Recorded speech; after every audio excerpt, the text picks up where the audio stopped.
When you hear the name Bruce Lee, you don't just think of martial arts. You think of a legend, a philosopher, a cultural icon.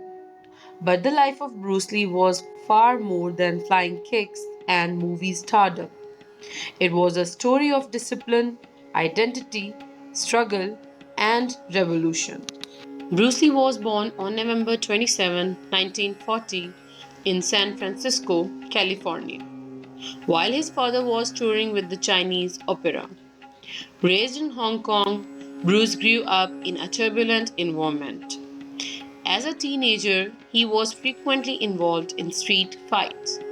Concerned for his safety and future, his parents enrolled him in martial arts training under the legendary IP Man, a master of Wing Chun. Training wasn't easy.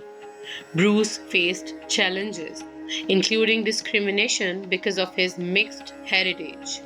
But he developed incredible speed, precision, and discipline.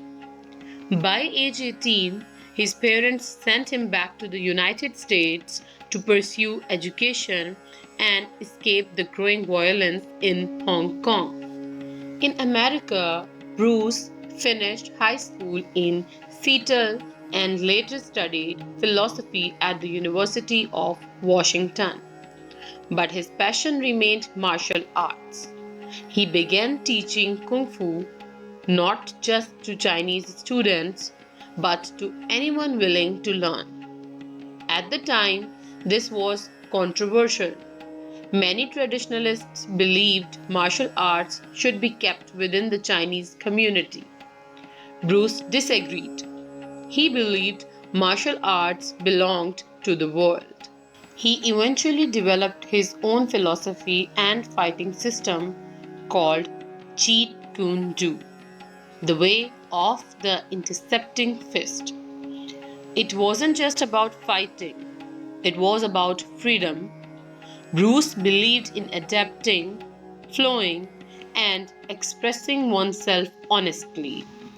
One of his most famous quotes captures this perfectly: Be water, my friend. Bruce's skills soon caught Hollywood's attention. He landed a role in the TV series The Green Hornet as Kato. Although the show only lasted one season, Bruce's charisma and explosive speed stole the spotlight.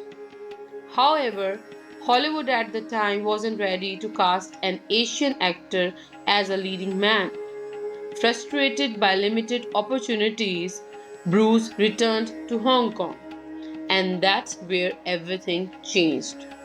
He starred in a string of martial arts films that became massive hits across Asia, including The Big Boss and Fist of Fury.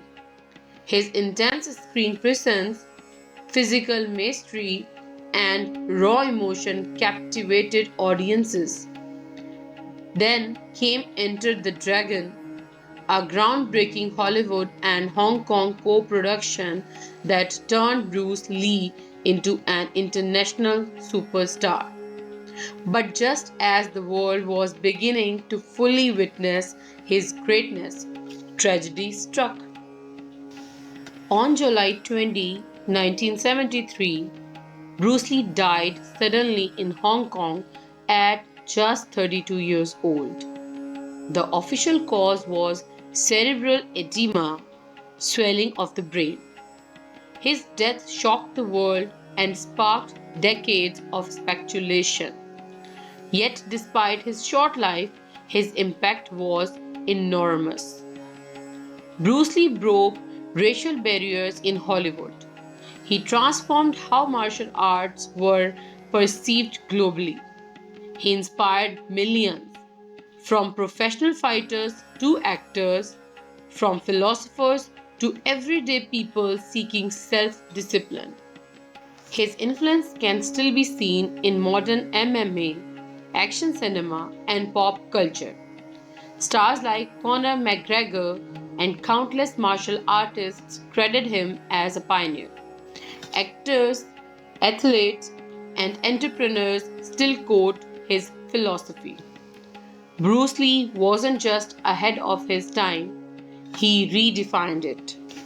In only 32 years, he became a symbol of strength, self expression, and resilience. His message wasn't about fighting others, it was about mastering yourself. And that's why, decades later, the name Bruce Lee still echoes across generations. If you enjoyed this video and want to see more stories about legendary figures like Bruce Lee, make sure to like the video, subscribe to the channel, and let me know in the comments who I should cover next. And remember Bruce Lee's famous words: be water, my friend.